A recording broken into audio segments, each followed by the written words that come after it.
আমরা সেই সংস্কৃতির লোক, সেই পার্টির কর্মী, যে পার্টির প্রধানমন্ত্রী অটল বিহারী বাজপেয়ী শান্তির বার্তা নিয়ে বাসে চড়ে লাহোরে গেছিলেন, শত্রুর দেশে গেছিলেন, ঘোষিত শত্রু পাকিস্তান, প্রধানমন্ত্রীর সঙ্গে আলাপ করেছিলেন।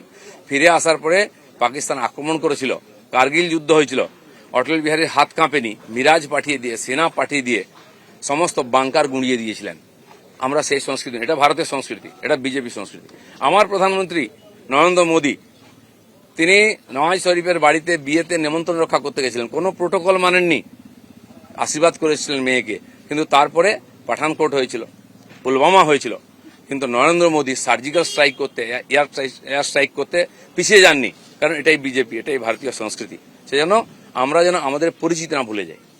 আমার পাড়ায় বিয়ে হচ্ছে টিএমসি নেতার বাড়িতে, সে টিএমসি করে বলে তার বাড়িতে আমি বিয়েতে যাব না, এই ধরনের জঘন্য নিম্ন রুচির রাজনীতি দিলীপ ঘোষ করে না, করবেও না, এটা আমি ঘৃণা করি।